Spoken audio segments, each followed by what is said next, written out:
By the way, my name is Wayne McDonell. I'm the Chief FX Market Strategist for TradersWay.com, an ECN that allows traders all around the world access to Forex, but also energies, metals, indices, and we're upgrading the binary option platform as we speak.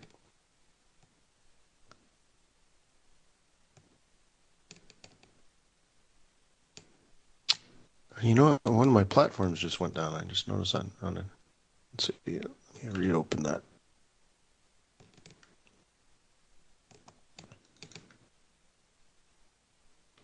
What is the best Forex strategy? That sounds like you're building a website to try to sell AdSense ads.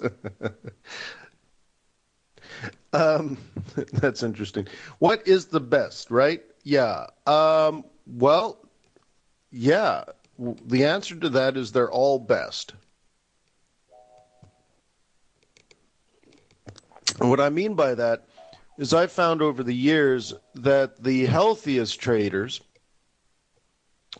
are the ones that mix it up a bit, where you might be long-term long but short-term short, so indirectly, or you're indirectly hedged. You're not necessarily purposely hedged, but if you're long for the long haul, let's say in a trade for months, but today that particular trade's going down, but you're also day trading, so you're selling, you're making money today just because you're day trading or spot trading, but your swing trades and your position trades may be coming down, so you're hedged, but you're making money today, but on the long run, you're letting winners run, and so on and so forth. You see what I mean? And so you want to learn over the course of time, not in the first year. Over the course of time, you should have a healthy understanding of scalping, right? Spot trading, which I would define as trading on a 15-minute chart, and you're catching a swing, like a stochastic oscillator swing might keep you in a trade for a couple of hours, which would be basically like London Open to London lunch, New York Open to New York lunch, that type of thing. Then you have sort of a day trade strategy where pre-London you buy the pound yen and you might be in that for a few hours, a day, maybe even a couple of days, right? Depending on market conditions. And then you'll have carry trades or position trades or even develop a portfolio of trades that you plan on being in for a while based on the long-term trend, meaning maybe an analysis of a day chart or fundamental analysis, which could even put you into a trade for weeks. Okay? And you see how they could all work together, where if you're building a portfolio and you're in it for weeks or even months, there are going to be days when that portfolio is not going to perform well on that short time frame, on the short run. On the long run, it's fine, but on the short run, maybe it's not positioned in the right direction for the next few hours or even few days. But on the short run, on the daily chart, on the 1 hour chart, on the 15-minute chart, you still might be making money. And you're not doing it just to hedge, you're doing it so you can make money today. Okay? Now, let me ask you something. How do you make 10,000 pips in 1 month? Not 1,000, 10,000.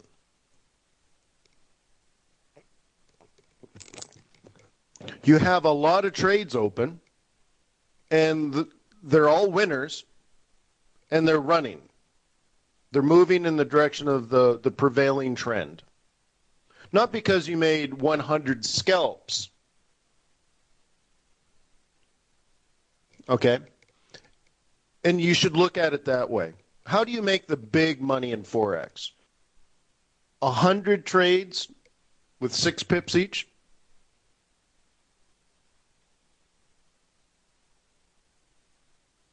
You'd have to do that almost every day. All right, so on the long run, that's the hardest amount of work.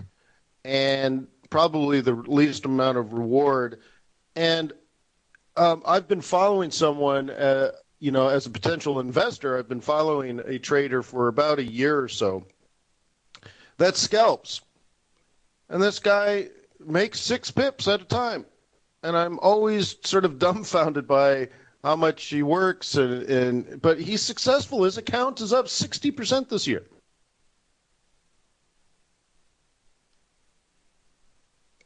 But on any given trade, like when he's on a losing trade, he holds it as much as negative 200.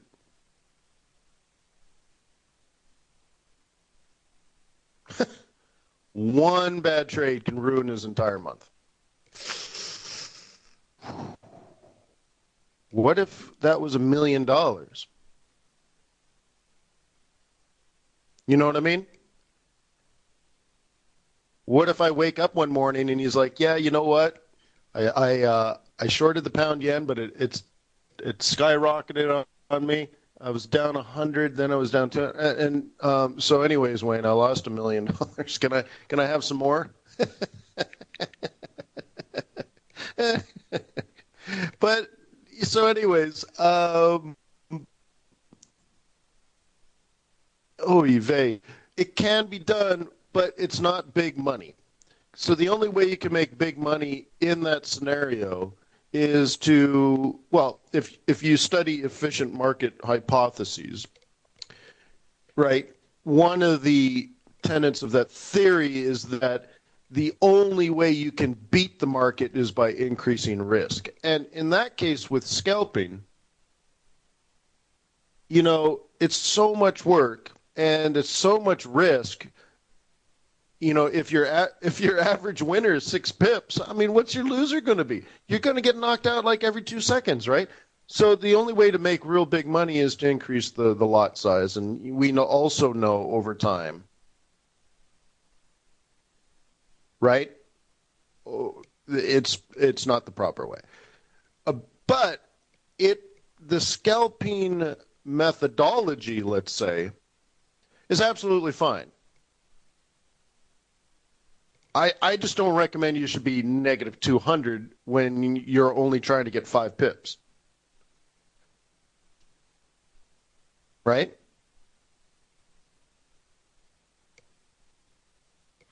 So there are times when like yesterday, there was a trade. I was talking about it with somebody else. And I'm like, yeah, it's just obvious 25 pips. So you just you pick the 25 pips up. You just do it. It's not a great trade, but you make the trade because it's like free money. There's a story about, Bill Gates is walking down the street and he sees $100 bill on the sidewalk and he looks down and just stopping to look at the $100, he's lost $100 in his worth of his time. His time is worth more than $100 a second. So by looking down and thinking about, should I pick up the $100, he's already lost $100 by stopping to look at the $100. Well, ain't that rich, baby? Right? It's like, hey, look, if you see the 25 pips, you take them. Well, what else? That's what you do. You're a currency trader. I'll pick up the 25 pips. So scalping can fit in there. So don't get me wrong. If you're a scalper, don't get all mad at me. I love scalping. But scalping not as the one and only way, but as something that can fit in the overall structure of your portfolio management. Okay. Now, the reason I think letting your winners run inevitably is the better on the long run is a better trade or a better trading methodology in of itself, is that it requires no extra work. Okay? So, for example, if you are a scalper, how many trades do you need to make 100 pips?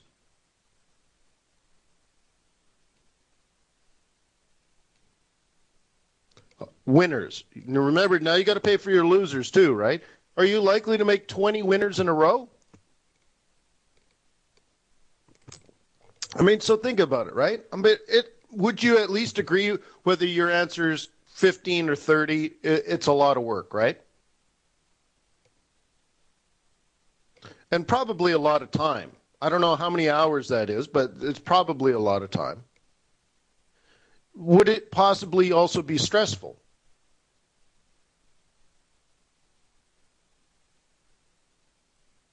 Okay. So you may not be able to do this, let's say, for 30 years or something. I'm just building that up, right? And then what about being able to get another 100 pips tomorrow? And another 100 pips the next day? It's a weight, isn't it? It's a bit of a burden. It's like swimming with a bowling ball chained to your leg. You can probably do it. But you're going to get tired at some point, and you have downside risk. The interesting thing about being in a swing trade or even building a portfolio, if you're more of a professional, is that I can make 100 pips while I'm sleeping.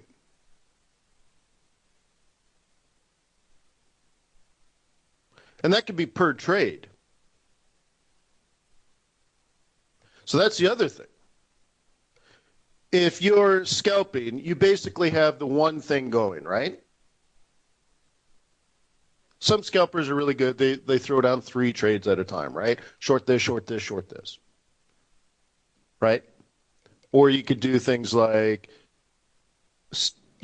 buy the dollar versus everything. And then automatically set up an EA to take you out at 5 pips profit or something like that. Almost like a high frequency trader, right? They'll just, if 9 conditions happen all at once, they'll just sell every stock in the S&P 500 for 3 seconds. All right, fine.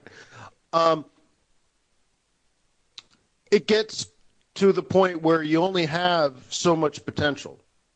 In a portfolio, let's say I'm long all the Japanese yen pairs, everything, right? I'm long everything. So I'm the one bet I'm making is that the Japanese yen will weaken.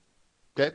So I'm long pound yen, I'm long euro yen, I'm long Aussie yen, I'm long Kiwi yen, I'm long dollar yen, I'm long Turkish lira yen, I'm long Mexican peso yen, I'm just whatever. But I entered each trade one at a time, moved the stop to break even, found another one, moved the stop to break even, found another one. It might have taken me a week or two, but clearly I've caught the trend now because I might be in 10 trades over the course of a month. And all my stops are at break even or some profit locked in, but I can't lose money, right? And so I go to bed, I wake up in the morning, and the yen pairs have moved 50 pips. That's pretty reasonable, isn't it? 50 pips are just, they moved 50 pips in my favor. I made 500 pips. With going to the same analogy now, going back to what we were talking about before, how likely is it a scalper can make 500 pips in one day?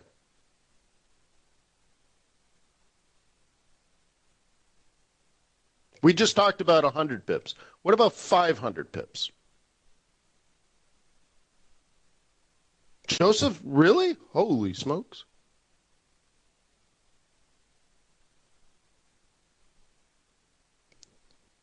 I think scalping 500 pips in a day is pretty difficult. So Pau says yes. So we'll get to that. I'm okay with that. Pau says, but if you're wrong on those yen pairs, you'll lose 500 pips. Well, in opportunity cost.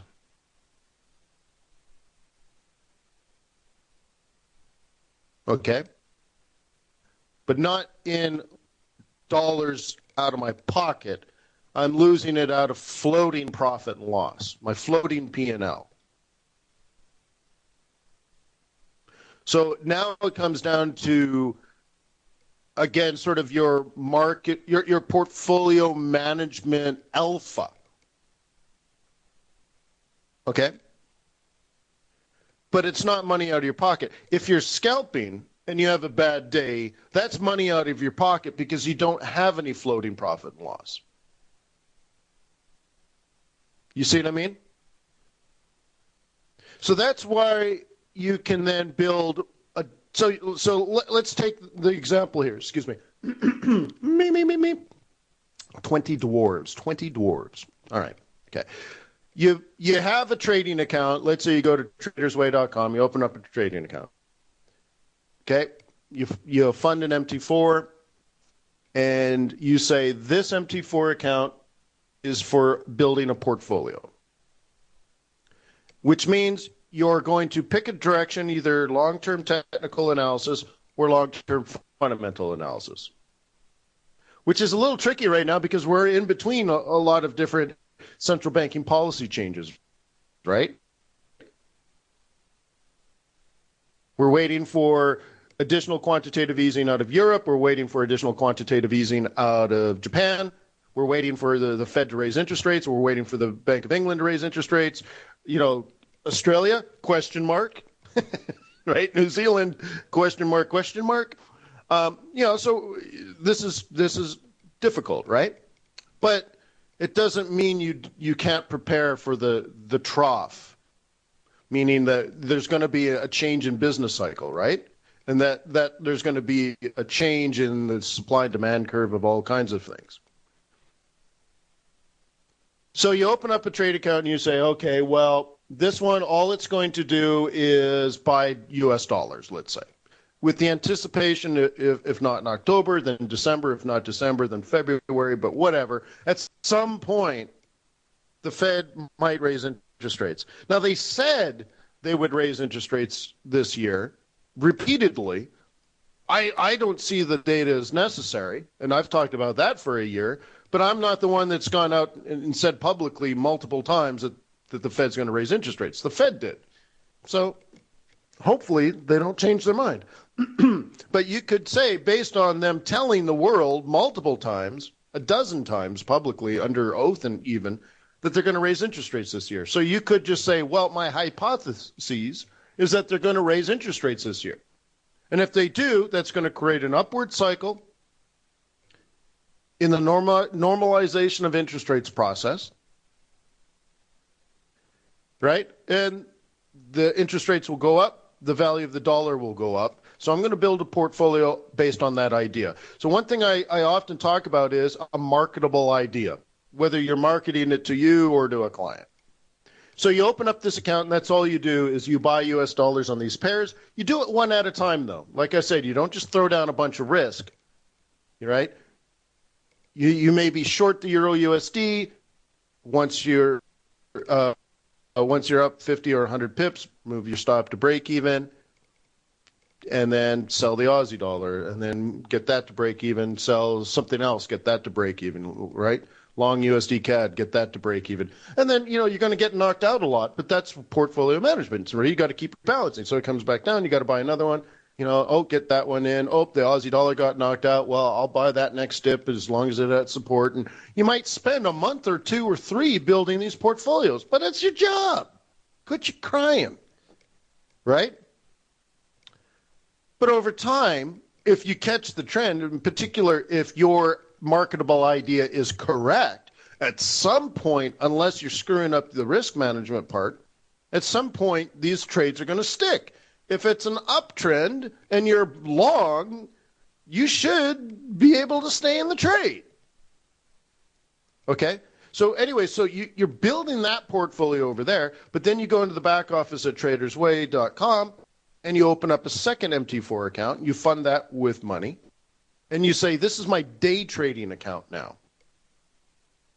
And maybe there you do scalp and you do spot. So you're trading the 1 and 5 minute charts, but you're also trading the 15-minute and the hour charts. So on days when your portfolio might lose money, let's say on days you're long dollar in the portfolio, all right?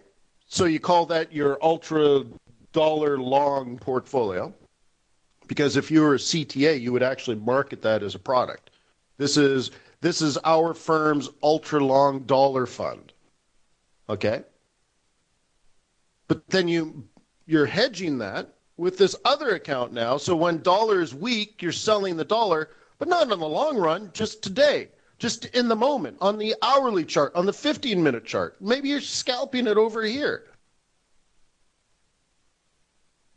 Making money today, so now that, so you could call that your high frequency, whatever, high frequency trade fund, right? This is your day trading fund, your whatever you want to call it, ultra short term fund.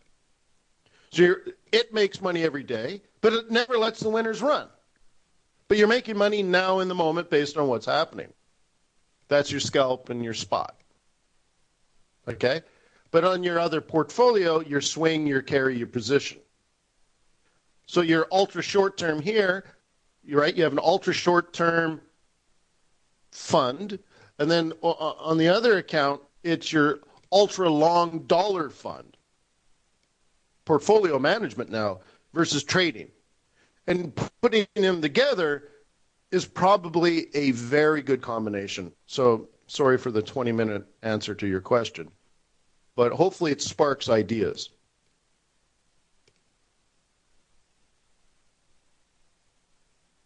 Okay. Did anyone's juices get flowing? You're like, oh, that sounds so good. Yeah, well, that's how a pro trades, yo. Yeah. Cool. That's how you do it. You got to be in it to win it, my friend.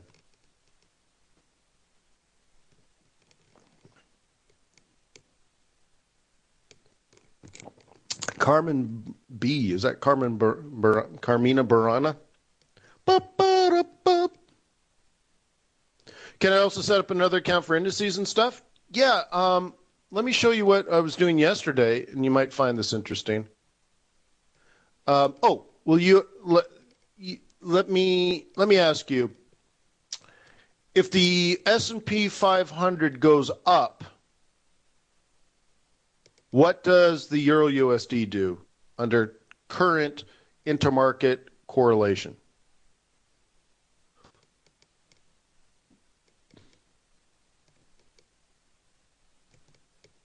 Down.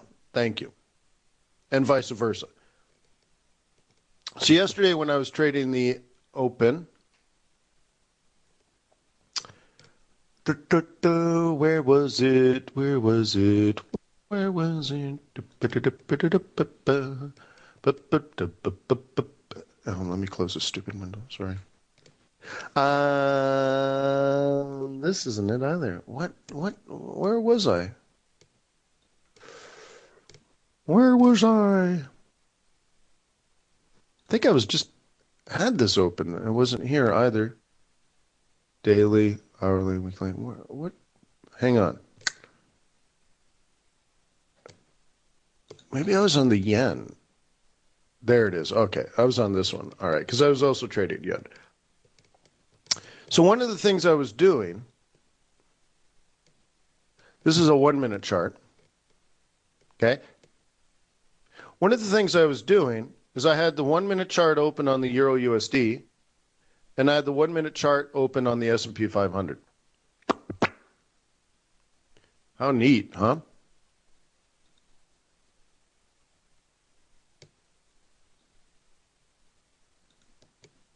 So talking about scalping, I was trading minute by minute the S&P 500.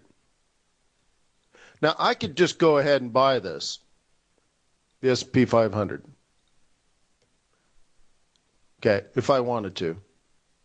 But the other way of doing it is also, or as an alternative, watch the S&P 500 go up and sell the Euro USD and get the same response. Literally watching it minute by minute. One of these would move first, like I'm telling you, 10 seconds. All of a sudden, one candle just goes boom, big green. Like I think the S&P 500, right? it would turn and go solid green over the course of 10 seconds. And the euro dollar hadn't dropped yet. So I'd sell the dollar, euro dollar, and all of a sudden, 10 seconds after I shorted, boom, you get a big red candle. So I could watch one and trade the other and vice versa.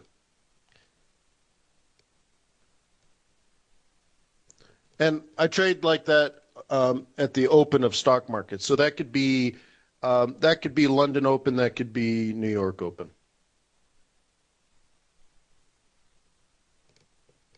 Well, Igor, so like if it were that easy, obviously you got to have a plan too, and you got to have a bias and all that kind of stuff. So like the day before, I actually sold the S&P 500, so I bought the euro dollar, and the reason for it is the market opened, but the market was technically bearish.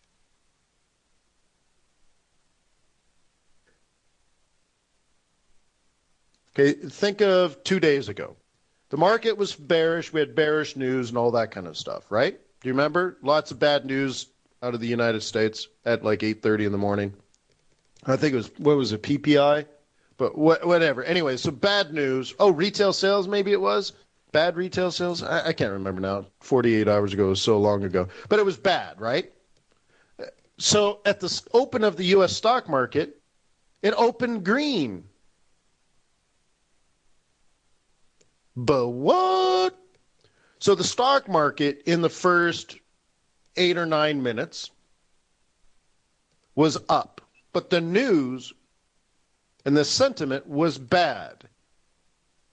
Do you think someone is trying to pump and dump?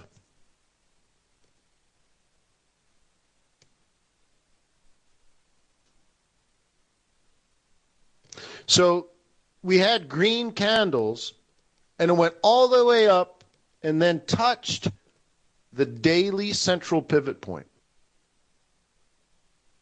The daily central pivot point was now resistance 8 minutes after the open in a market that should be bearish. Green candles up to resistance in a bearish market. And guess what I did? Bought the euro dollar, which is, right? Knowing that the stock market was going to come down. Also, that day, 2000 was the resistance, not the support like it was. Okay? Does that make sense? And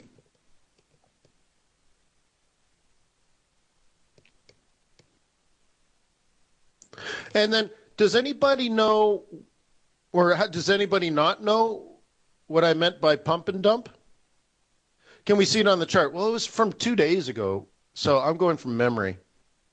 And these pivots, these daily pivots update every day.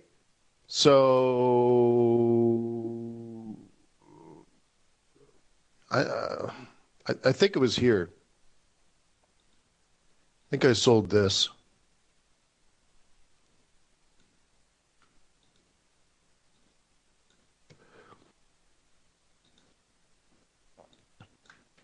That looks about right.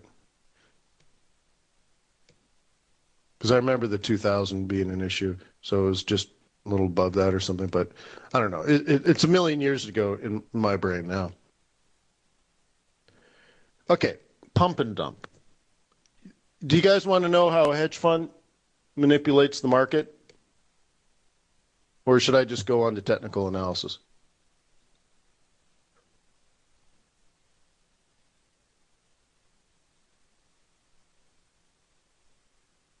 Yeah, Wyatt says technical. Sebastian says technical. Yeah. Okay. I mean, I'll make it a short one. Okay, and then we'll do technical analysis. All right.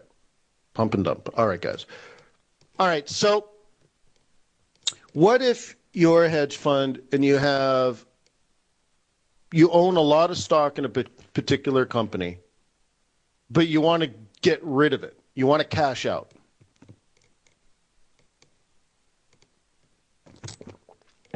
But the market's falling. That's why you want to cash out. How do you sell a large order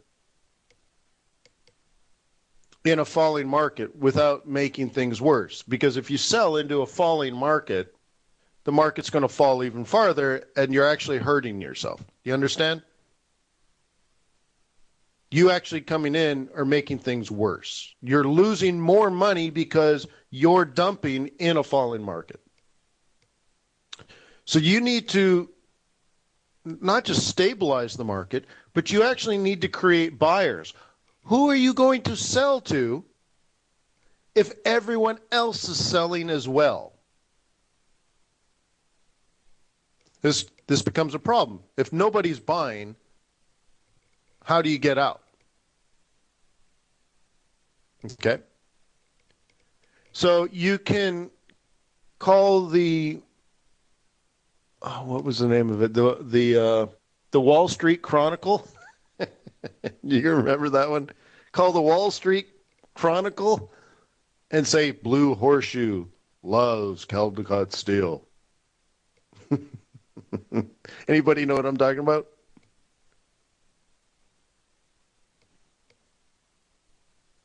Wall Street, the movie about leveraged buyouts and stuff, and merger arbitrage. Okay, if you like merger arbitrage, watch the movie Wall Street. In fact, at the time when Wall Street came out, which was what, 86? When that came out, that merger arbitrage was the number one trading strategy in the United States for hedge funds. Now it's long short equities.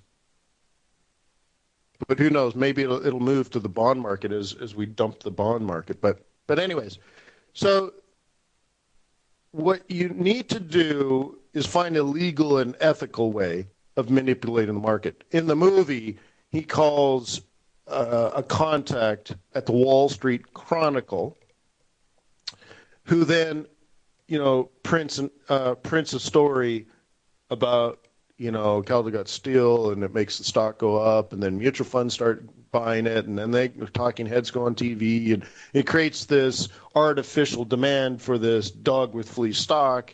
And now that the mutual funds are buying, the price is going up, and he could sell to the mutual funds. Okay, that's how that worked.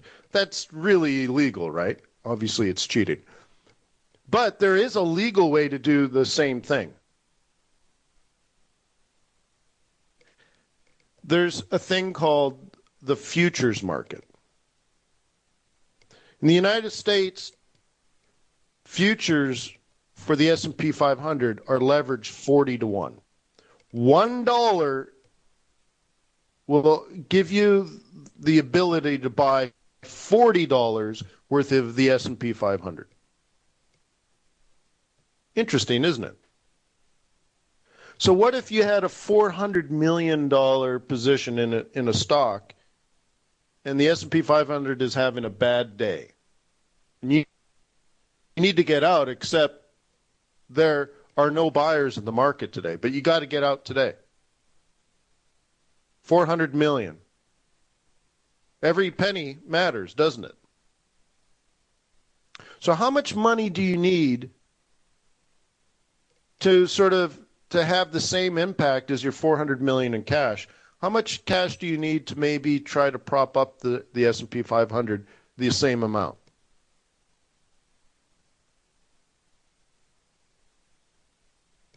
Well, 1 million will buy you 40 million. So 10 million. You have a $400 million cash position. But all you need is 10 million to go into the futures market and have a pretty big impact.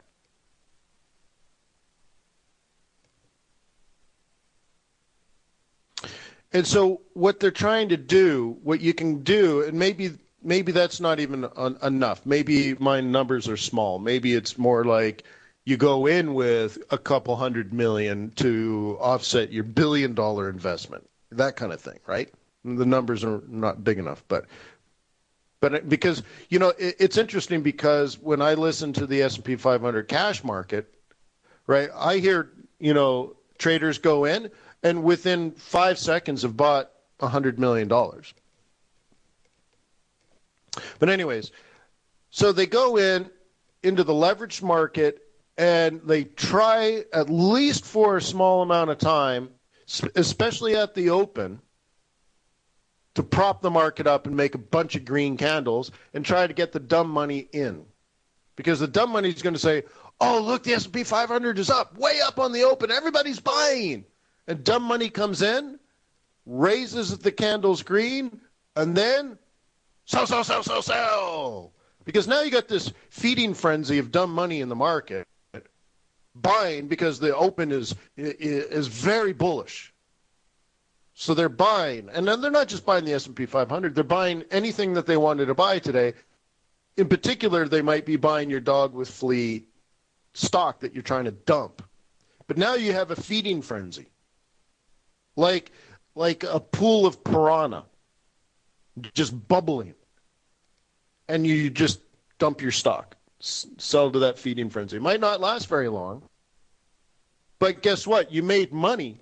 You made a profit on your futures trade, and you were able to dump some of your position. Now, maybe it only lasts a while. Maybe you don't get out of $400 million position, but maybe you dump 10 or 20 mil, book some profit, made some money on the stock market open because you bought the futures before it opened. Then it opened, futures skyrocketed, you made money on that. Okay, so it's a pump and dump because you use the leveraged futures market to create the perception of a bullish market. Then you dump your cash position, make money on that because you're exiting for profit, and then dump the futures position while you still make money.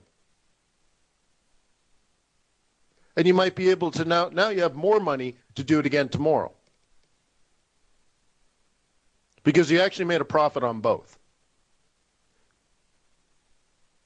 So yesterday I'm watching it like a pump and dump where I know the market's bad. Let's go back to this thing. Okay, the news and stuff in here was bad. Okay? Up, up, up, up, and it was bad. But I saw green candles on the open, and that particular day, the central pivot point was like here. I'm like, oh, what? Pump and dump. Shorted the S&P 500. But I didn't actually short the S&P 500. I longed the Euro USD because I understand the intermarket currency correlations.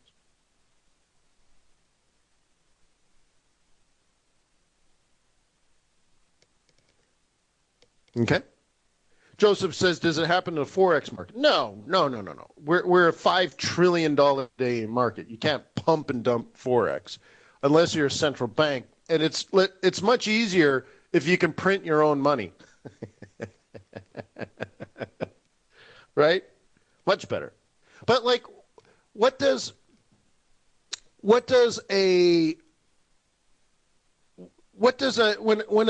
when a central bank, now not a hedge fund, when a central bank wants to manipulate the market, what do?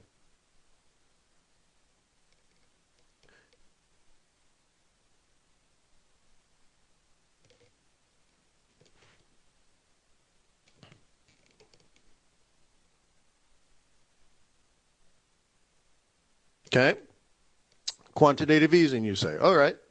But what if you didn't want inflation in your country? So think about it. The United States sends money to China, right? And then what does China do with that money?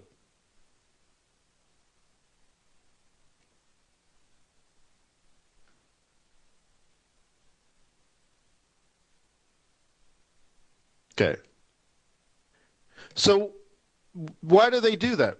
Well, they want a weak currency, right? So the United States buys a lot of Chinese currency. What does that do for the value of the currency? Because what they're doing is they're taking US dollars, converting it to the Chinese currency and giving it to China.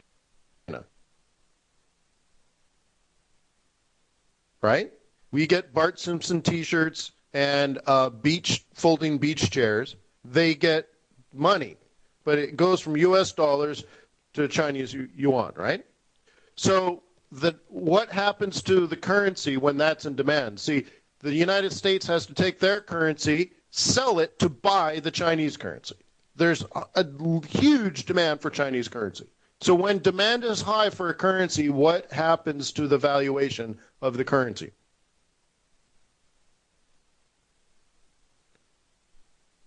When demand is high, prices go up.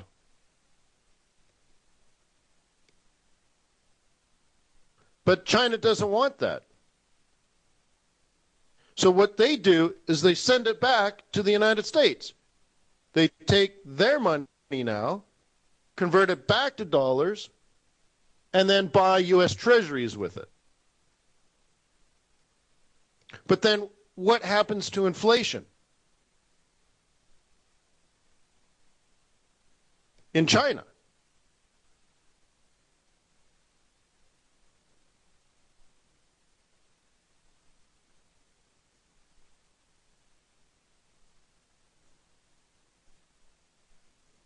Inflation goes up because, right? Because suddenly you get things like increased money supply. Kind of a problem. Because if inflation goes up, interest rates have to go up. And if interest rates go up, you get the carry trade. And suddenly money comes back in, interest rates are high, and the valuation of the currency goes up because inflation is high. But there's a problem. They don't want high inflation relative to other countries, really, right? They want to keep their interest rates low. They want to keep their currency weak. So now they have to sterilize the whole process. So how do they shrink their money supply?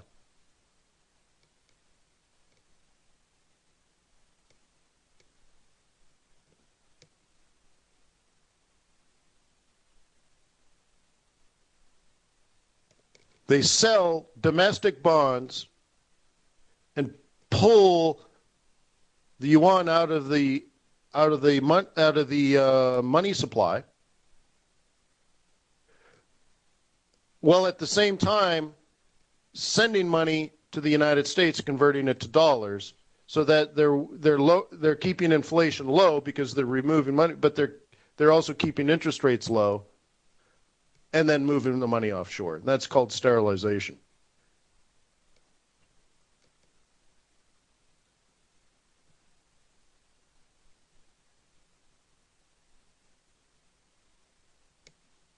All right. So a couple of tricks there. So that's how I scalped the S&P 500 open.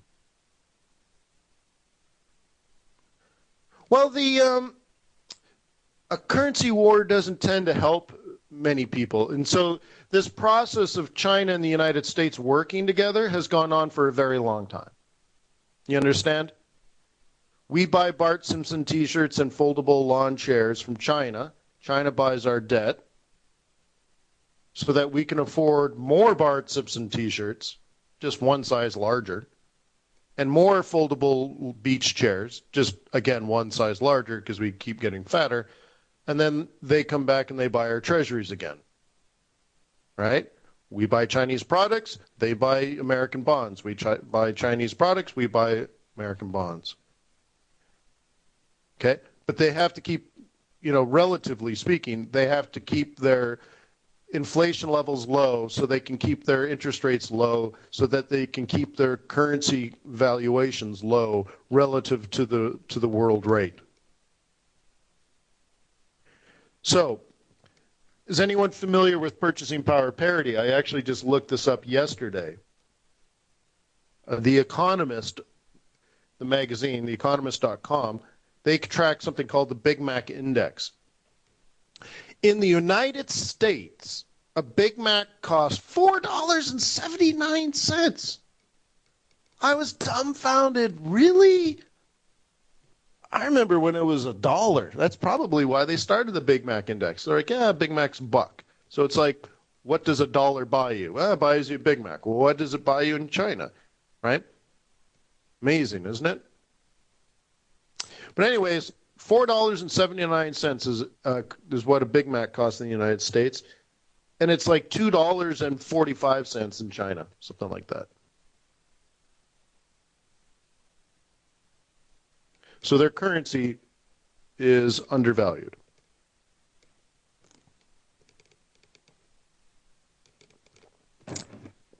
Relative to the dollar. So if you want to make a lot of money, what do? You buy 1,000,000 Big Macs in China and sell them here in the United States, right? And you'll double your money.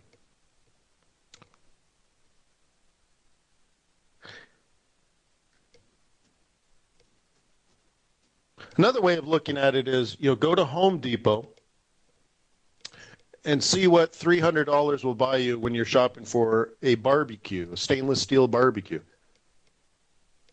And then say, well, if this was made in the United States, it would be a $600 barbecue. Would you still buy it?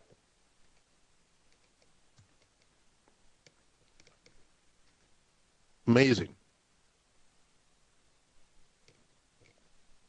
I know an American manufacturer actually that he manufactures things, for various companies and stuff, right? Um, and he's like, yeah, he's like, Wayne, when I'm at Home Depot and I see these stainless steel barbecues, he's like, for me to just buy the stainless steel, it would cost me more than $300. Just to buy the material would cost me more than I could just buy it made at Walmart or at Home Depot. Amazing, huh?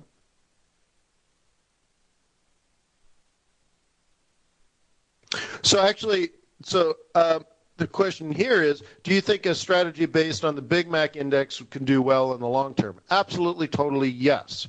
In fact, it only works on the long term.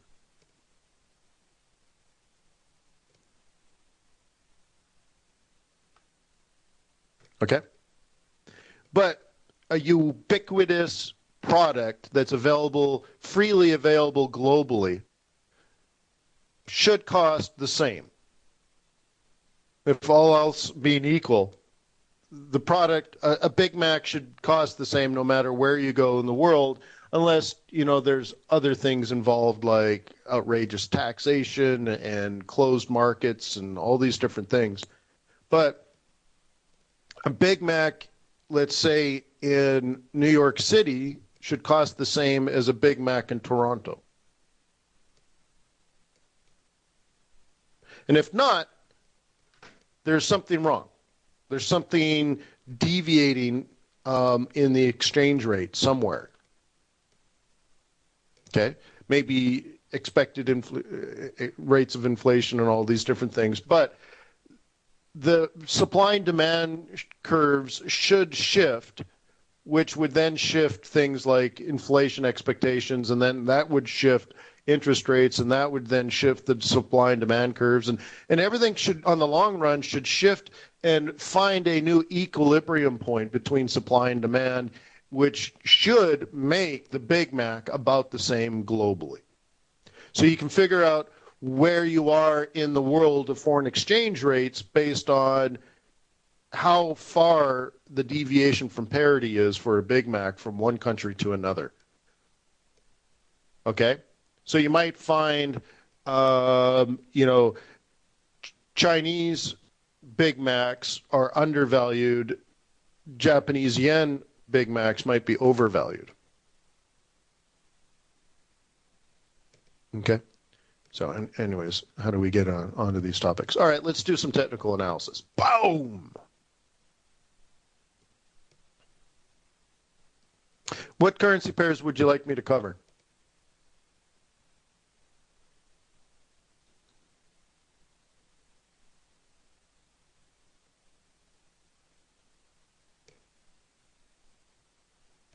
Ozzy?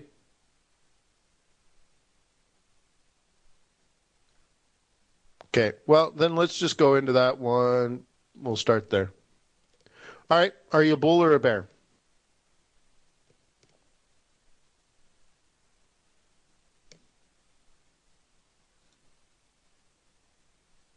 Okay. Can you see what I am by looking at this?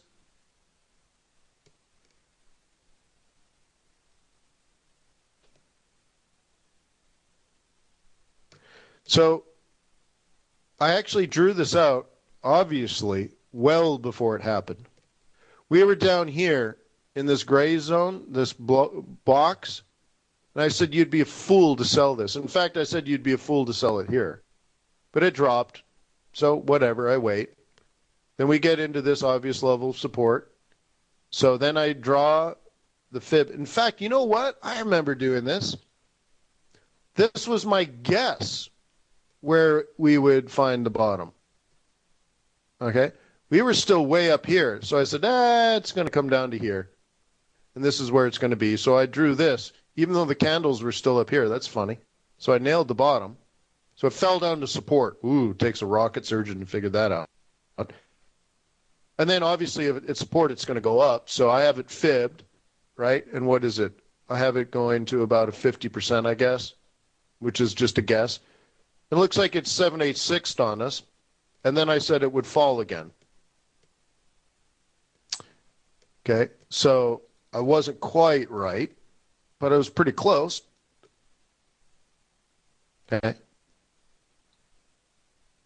And you can see the plan here. I have it coming down to this spot. Okay. And you can see if I drag this purple area, which I have my predicted bottom, okay, you can see what's going on here.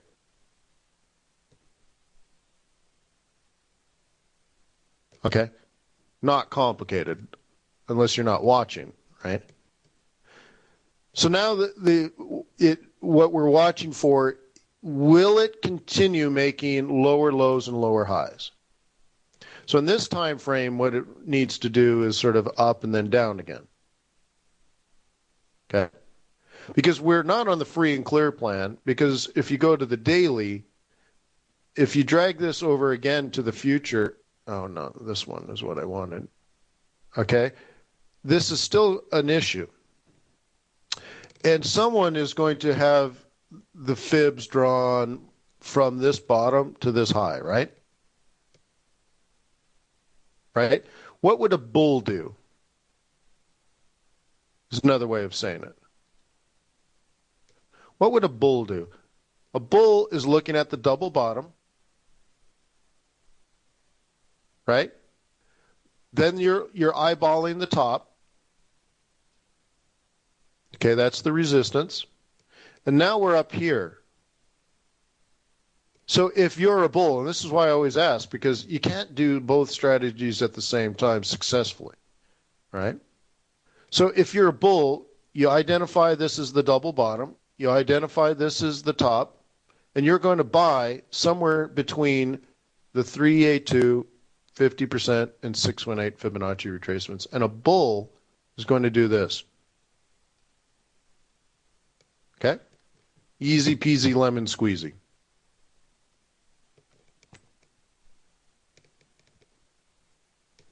And if you're not a bull, you're a bear. Or confused, right? And so if you're a bear, you sold it at resistance. Okay? And, you know, we're in a situation of lower high, lower low, lower high, lower low, lower high, lower, right? That kind of stuff. So the nomad's land where everybody gets slaughtered is about in here. Okay, well, I guess not really. That's going to be a bullish buy zone.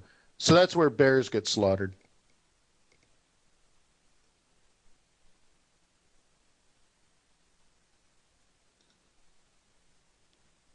Okay, so we're just caught up now, going back to the short term. That's where we're caught up now is it made a lower high, but I'm still going to trade it like a range. Okay?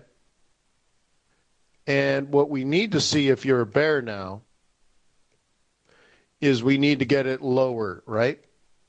We need to see like lower high, lower low, lower high, lower low, that kind of thing. And then we should still realize that we're just falling into a buy zone.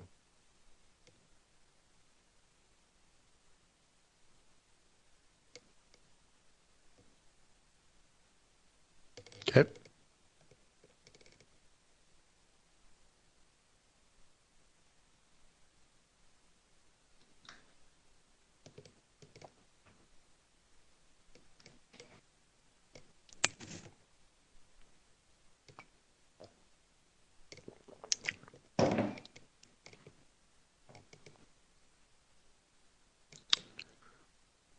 Okay, so now you have to decide whether you're a bull or a bear, and you should know what to do now. Okay, so what I do is I draw my zones. It's a very good habit. So I do things like this purple zone here is my sell zone, but I also know that somewhere in here is going to be a buy zone. Okay. Pick your line, or if you're a shorter term trader, this is how you sell it down to here and then you buy it back up and then, all that kind of stuff. Okay. Next question, next pair. Pound. Pound what?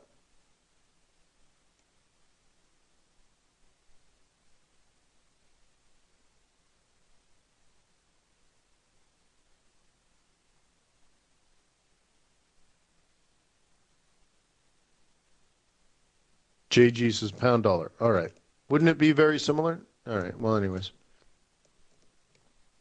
We have 10 minutes left. Thank you, FX Street.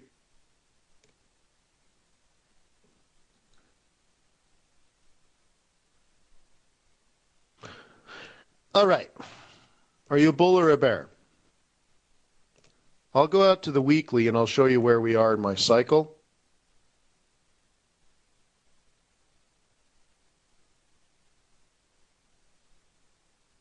Okay.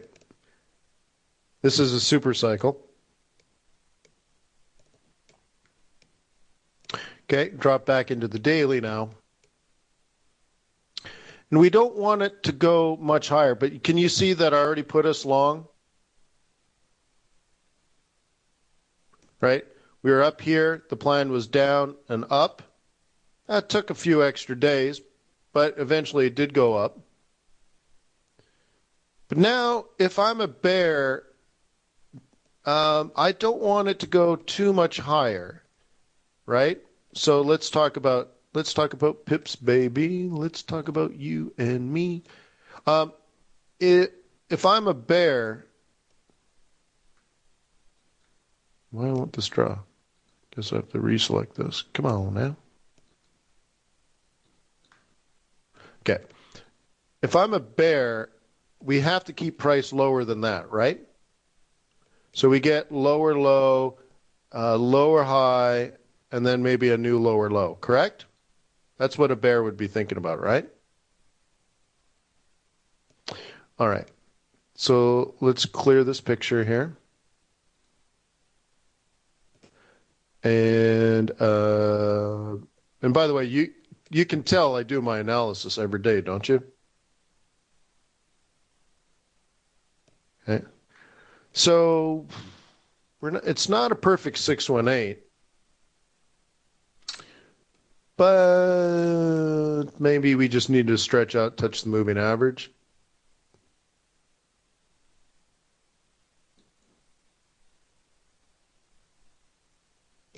Yeah, it's still the best way of drawing it. So if it's going to fall, it kind of needs to do it now.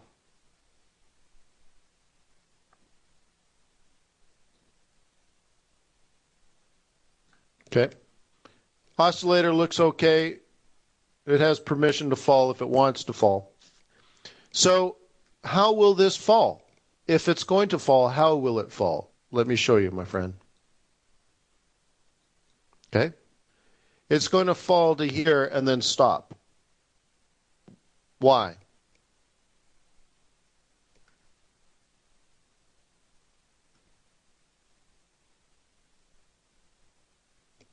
Yeah, it's support. There's going to be some buy orders in there from these guys. You see? Okay. So, yeah. Do you think the vast majority of the bulls are going to buy or some of them? Probably only some. Some bears might actually take profit here too because it's obviously support. Price comes up for a while, maybe a couple of days, and then what? The bears get in again and drop to here. We hit some stop losses and it comes down to here. Then it's going to rise. Why?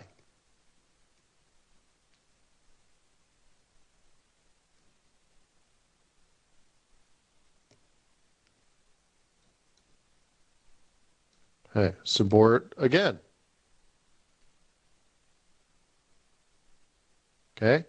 Here and maybe even here. So it's a bigger level. Therefore, it's going to rise higher.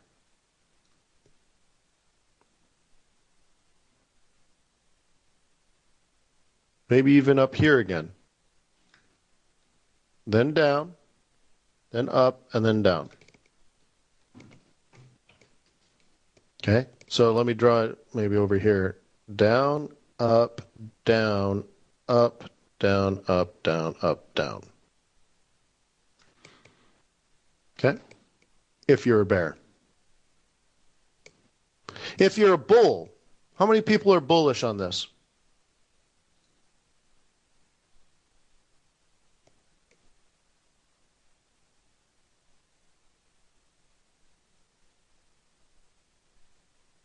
Well, support and resistance is a self-fulfilling prophecy, but you just know it's support because you know they're going to buy there. Like, why wouldn't you know? Okay. But anyways, let me zoom in here. If you're a bull, you want to buy off the daily 5 EMA. Okay. So sometime by the end of the day, you want to buy this and go this way. Because if the market closed right where it was now, then on Monday, the 5 EMA will be touching the bottom of this candle. Okay? The oscillator is overbought, but is still bullish. Okay? The oscillator was overbought here, and the market still went up because it's still bullish. The market's not anti-bullish until you drop back into the trade zone, which would be here. Okay? Right? The market isn't anti-bearish until it comes back into the trade zone, which is here, right? So it's still bullish. I'd be a little concerned, but it's still bullish, which means it could still go up. And the next level of resistance is in here, right?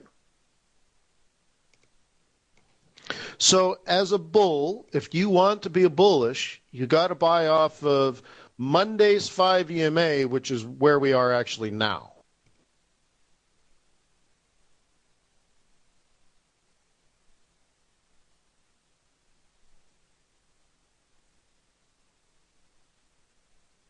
Yes, Ron is right. Up and down analysis taken from different time frames. Absolutely. It's right. Fractal geometry. It's absolutely totally important. Right. And so that's why I say things like short-term short, but long-term long.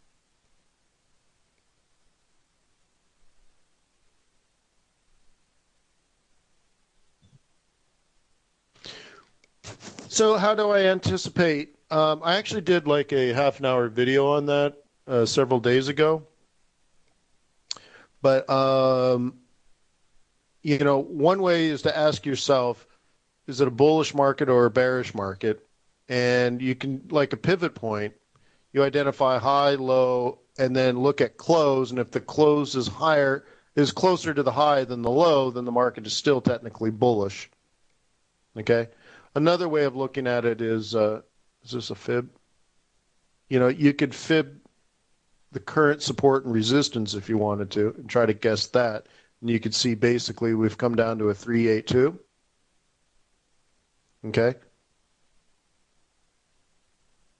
So this is just basically the market waiting for the 5 EMA to catch up. The 5 EMA has caught up.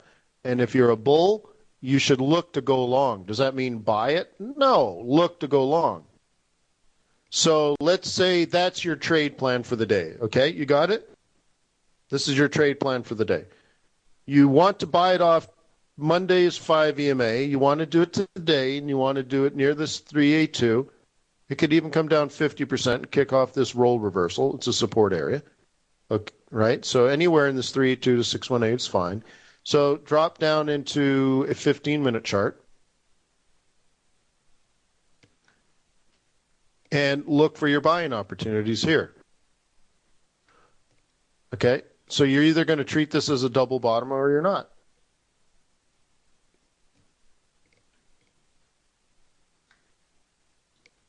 Okay, because if you're right and it is a double bottom, you also know that right here is tomorrow's 5 EMA and you're trading it today.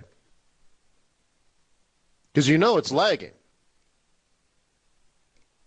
But on Monday, if you bought here, you'll find that Monday's 5 EMA will be touching this zone here, and you'll look at it and say, man, why didn't I buy that 5 EMA? Well, because it wasn't there today. It's going to be there on Monday. But your job is to buy it today because you're thinking ahead. You're not looking back.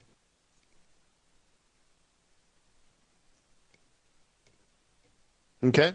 Does that make sense, guys? So if you get this right, you might want to be in this trade for a day or two or three because you're buying this. So now you know the 382, let's say, predicts a 1618, which gets us up to 157. So it's worth 250 pips is the plan. Now, will it actually go there? How the hell would I know?